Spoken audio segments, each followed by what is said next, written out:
धन्यवाद। चलिए खबरों में आगे बढ़ते हैं। मेरठ में लगातार गर्मी और लू का कहर जारी है। इंसान से लेकर पशु पक्षी गर्मी से बेहाल हैं। गर्मी के बढ़ते कहर से कैसे बचा जाए, इसको लेकर हमारे संवाददाता धर्मेंद्र कुमार ने डिप्टी सीएमओ अंकुर त्यागी से बातचीत की। इस खास बातचीत में डॉक्टर अंकुर त्यागी ने गर्मी से बचने के बारे में बताया। देखिए ये खास रिपोर्ट।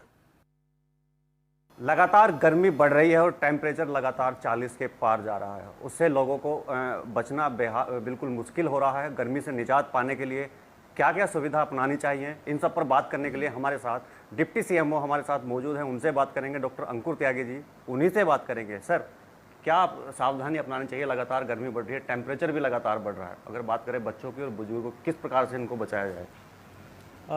जैसा कि हर साल इस तरह के मौसम में टेम्परेचर बढ़ता है और सबसे पहले हमें जानना चाहिए कि अगर टेम्परेचर बढ़ जाता है तो क्या क्या चीज़ें हमारे सामने आती हैं। जैसे कि हीट स्ट्रोक होने के चांसेस रहते हैं।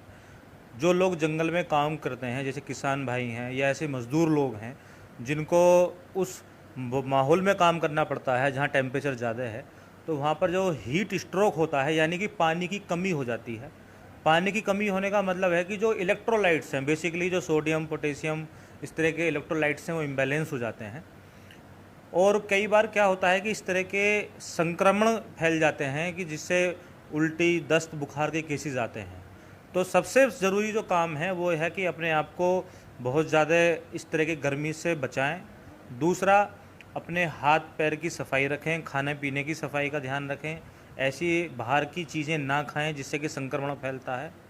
और अगर इस तरह की कोई केसेस आते हैं, जैसे गर्मी हो जाती है, किसी को उल्टी, दस्त, हैज़ा, बुखार की दिक्कत आती है, हीट स्ट्रोक हो जाता है, तो वो घर पे भी ORS बना सकते हैं या फिर जो निकटतम स्वास्थ्य केंद्र हैं वहाँ पर ORS free of cost available हैं। सरकार के द्वारा जितने भी PSC CSCs पर हैं वहाँ ORS पिएँ और निकटतम जो हमारे अस्पताल हैं वहाँ पर डॉक्टर से कंसल्ट कर सकते हैं। अगर खान पान की बात की जाए तो इसमें सबसे ज़्यादा क्या खान पीना चाहिए? अगर बात करें बच्चों को लेकर, बात उन्हें क्या खिलाना चाहिए, बुजुर्गों को क्या खिलाना चाहिए? सबसे ज़्यादा दिक्कत इन्हीं को होती है। अगर जो पानी की कमी जिसको हम कहते हैं अपने अमूमन बोलचाल में, अगर पानी की कमी हो जाती है और इस तरह के लक्षण मिलते हैं तो ज़रूरी है कि ऐसे पदार्थों को ही खाएं जहाँ जिसमें पानी की मात्रा ज़्यादा है। बेसिकली जो हमारी शिकंजी हैं, घर पे हम ORS बनाते हैं। बच्चों को, छोटों को अगर उल्टी दस्त हो जाते हैं तो घर पे ही नींबू पानी, नमक, चीनी का घोल बनाएं और अधिक मात्रा में उसी को ही पिलाएं। और सबसे ज़्यादा ज़रूरी है कि उबाल के पानी पिएं। पानी स्वच्छ पिएंगे तभी इस बीमारी से या हीट स्ट्रोक से हम बच सकते हैं।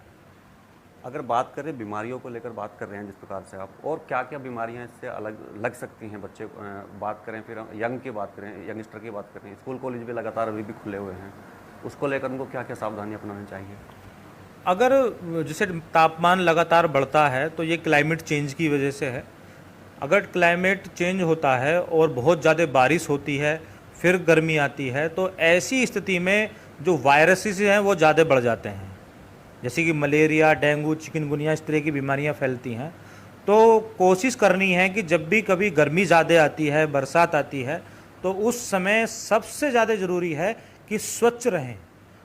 अगर हम स्वच्छ रहते हैं तभी हम स्वच्छ भारत और स्वस्थ भारत का जो सपना है उसको साकार कर पाते हैं और तभी हम स्वस्थ रह सकते हैं। स्वस्थ अगर रहना है तो जलपान सही से करें और सबसे बड़ी बात यह है कि खान पान का ठीक से ध्यान रखें और पानी की मात्रा ज़्यादा लें, क्योंकि इसमें सबसे ज़्यादा पानी की कमी की वजह से ही उल्टी, दस्त, जिस प्रकार की जो बीमारियां होती हैं वो लगातार बच्चों में पनपती हैं, बुजुर्गों में पनपती हैं। और सबसे बड़ी बात है कि अगर इन सब से छुटकारा पाना है, निजात पाना है, तो गर्मी में घर से बाहर कम निकले। चलिए आगे बढ़ते। रोहतक शहर की मानसरोवर